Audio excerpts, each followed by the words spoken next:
Você que de repente sofre com dores na coluna, não sabe quais são as causas, não sabe quais são os tratamentos, pois então, é sobre isso que vamos falar agora. Seja bem-vindo, boa noite, tudo Oi, bem? boa noite, tudo bem?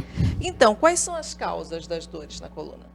Bom, as dores na coluna elas são causadas basicamente por sobrecarga, né? Por é, a parte funcional, né, de trabalho. As pessoas que ficam muito tempo em pé, muito tempo sentadas, ou pegam peso, ou fazem algum movimento repetido na coluna, né? São mais suscetíveis a ter esse tipo de problema, né? Também tem um fator genético, né, que de predisposição a ter esse tipo de problema, né, e essa sobrecarga ao longo do tempo leva a uma destruição das estruturas da coluna, né? Isso, osso, músculos, ligamentos, discos vão sofrendo com essa sobrecarga ao longo do tempo, né? E isso vai causando dor. A gente tem a impressão de que hoje em dia não tem, assim, até as pessoas um pouco mais jovens vêm sofrendo, né, com um pouquinho de dores. Tem uma idade específica que isso começa a acontecer? O pico de incidência é em torno de 30 a 40 anos, tá? Mas os jovens, eles não estão, eles têm entrado nessa estatística até por causa desse fator genético e também por causa do estresse do dia a dia, né? Mochila pesada, cadeiras, né, sentar de maneira desconfortável, o uso do celular também tem se mostrado uma causa bastante importante de dores na coluna, né, coluna cervical, principalmente. Mas os pacientes jovens está tendo uma incidência maior em pacientes jovens por causa disso. Isso que eu ia te perguntar com relação aos hábitos, né? Porque os nossos hábitos vêm mudando com o decorrer do tempo. O uso do celular, ele vem piorando algumas situações. Por exemplo, hoje eu acabei passando uma matéria falando sobre miopia, até com a doutora Amália Boldrin, e ela falando que a questão do celular, ele vem piorando, o uso excessivo vem piorando os índices de miopia, porque as pessoas elas estão deixando de utilizar a visão para longe e ficam muito tempo com a visão para perto. E acredito que isso também, essa posição de ficar sempre com a cabeça abaixada, né, olhando o celular, e isso durante muitas horas por dia, isso também deva estar atrapalhando muito com relação a dores de coluna, né? Sem dúvida, sem dúvida. A gente recomenda, né, que se leve, ao invés de levar o olho em direção ao celular, levar o celular em direção ao olho, né, para que você mantenha sempre a coluna ereta e evite essas dores causadas, né, essas dores mecânicas causadas pela postura de ficar olhando para o celular o tempo todo para baixo. E há outros hábitos? Usar mochila pesada?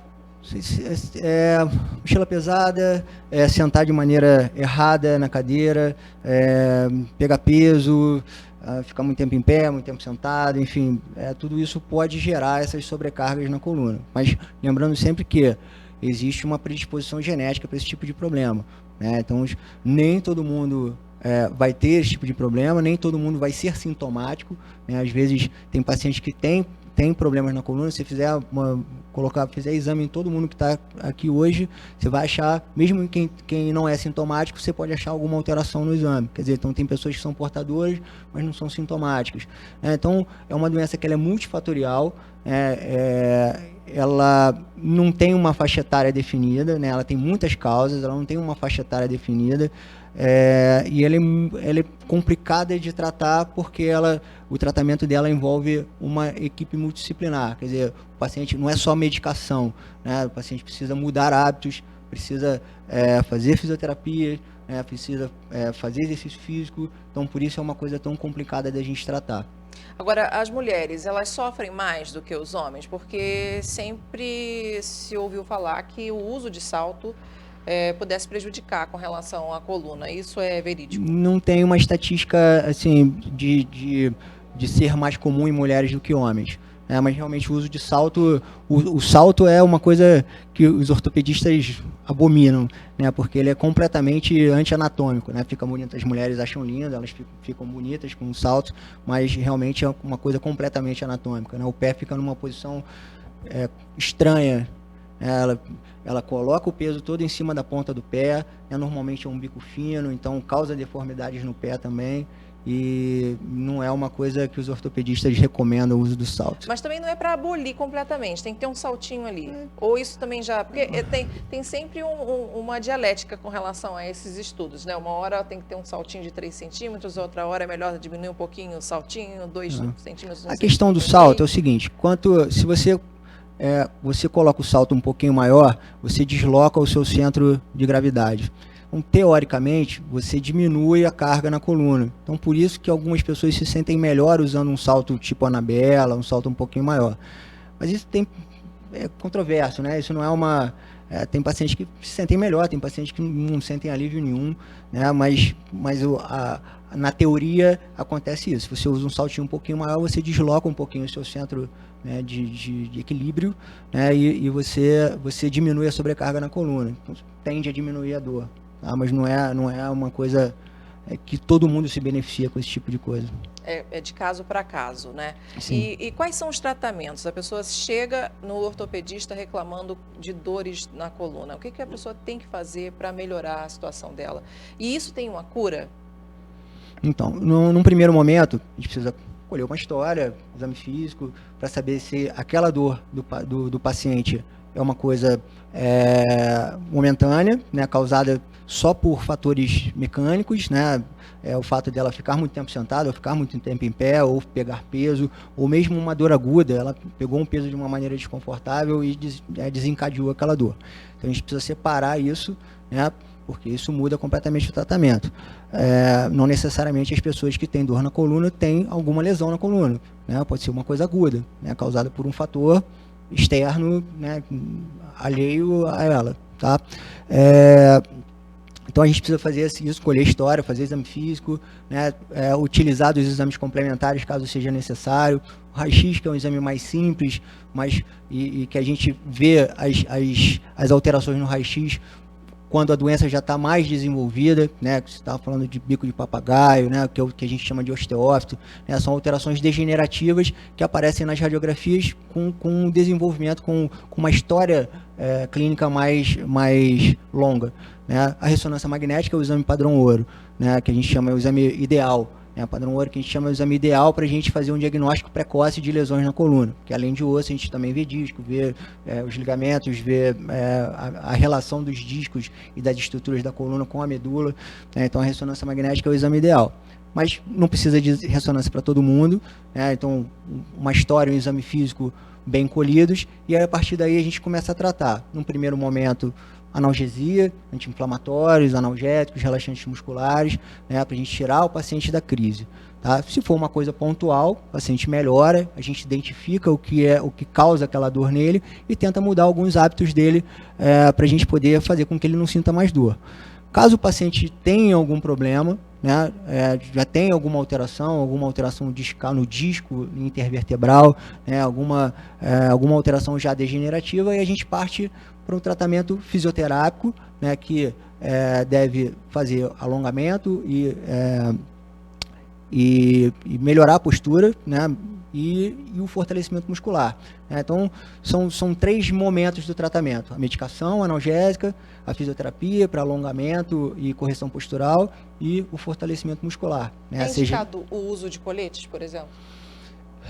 Pode ser usado o colete para aliviar um pouquinho a dor no primeiro momento, conter um pouco o paciente, né, conter a coluna, né, porque uma das causas de dor, a coluna cervical e a lombar são mais sintomáticas, causam mais problemas do que a coluna dorsal. Por quê? Porque a coluna dorsal ela é imobilizada pelo gradil costal, então ela tem menos movimento do que a lombar e a cervical. Então, assim, a gente não usa corriqueiramente colete para tratamento de dor lombar, tá? Mas pode ajudar, pode trazer um alívio para o paciente, mas não é uma coisa corriqueira na prática clínica usar colete para tratar dor lombar. Bom, a flacidez muscular da região ali, do entorno da coluna, acredito que venha a influenciar bastante, né? Ajuda. Quais são os tipos de atividades físicas que as pessoas podem fazer? Então, o foco do fortalecimento muscular precisa ser a musculatura que a gente chama de core, né? Que é a musculatura central do corpo, do tronco. Abdômen, musculatura das costas e musculatura de quadris. Então, qualquer atividade resistida, né? Seja ela musculação, pilates, funcional, né, qualquer tipo de atividade resistida que tenha foco nessa musculatura, né, abdômen, musculatura das costas e musculatura de quadris, vai trazer benefícios para esses pacientes. A gente tem algumas perguntinhas que o pessoal tá mandando para a gente. Michel, pode colocar para a gente dar uma olhada? Vamos ver se eu consigo enxergar, né? Porque sabe o que é?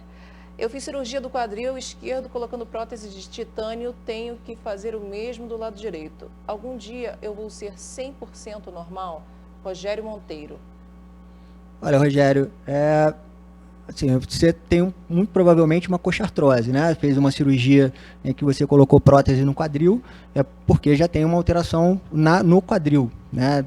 Então, normal, eu não sei o que você chama de normal, mas assim, o objetivo da cirurgia é não ter mais dor, o paciente não ter mais dor e ter uma vida relativamente normal. Não se recomenda que o paciente faça exercícios físicos com impacto, então algumas coisas realmente mudam, né, porque os exercícios com impacto acabam levando a um desgaste maior da prótese, mais rápido da prótese, mas a cirurgia é feita para que o paciente tenha uma vida normal, ou praticamente normal, sem dor e ativa, né, pode continuar trabalho, né, pode continuar a sua atividade normalmente, mas desde que, posso jogar futebol? Não se recomenda, né, primeiro por causa da chance da prótese sair do lugar, né, então assim, ter uma luxação da prótese num choque normal. Segunda coisa, vai gastar mais rapidamente a prótese, então assim, é uma vida relativamente normal, né, sem dor e podendo fazer o seu trabalho normalmente, podendo levar a sua vida praticamente normal, com algumas poucas restrições. Mas a cirurgia é feita para isso, para que o paciente volte à sua vida normal, podendo, né, fazer a sua atividade, seu trabalho, tudo direitinho. Para finalizar, o Otacílio Filho, um abraço para o Rogério, um abraço para o Otacílio. Minha sogra recebeu um abraço de um sobrinho muito forte na região da cintura e depois deste abraço, ela reclama de muita dor na coluna. Ela tem 80 anos. Olha, em paciente idoso, a gente tem que tomar muito cuidado, né? Porque paciente idoso normalmente é osteopênico ou osteoporótico e podem fazer fraturas patológicas, né? Então, ela precisa de uma avaliação, fazer minimamente um raio-x para descartar se ela não tem nenhuma fratura, né? Porque ela pode ter feito um simples abraço, pode fazer uma fratura num paciente mais idoso, né? Então, ela precisa de uma avaliação de um especialista e minimamente fazer um raio-x para descartar se tem fratura. Viu, Otacílio? Então, procura aí levar a sua sogra lá no ortopedista para poder fazer o diagnóstico correto. Eu quero agradecer a sua presença aqui no Bem Saúde. Eu conversei com o Dr. Eduardo Galo, que é ortopedista, que atende na Dr. Med Petrópolis, que fica ali na Rua do Imperador 625, no Shopping Copacabana, 2º andar. A gente vai para um rápido intervalo e volta já já. Não saia daí.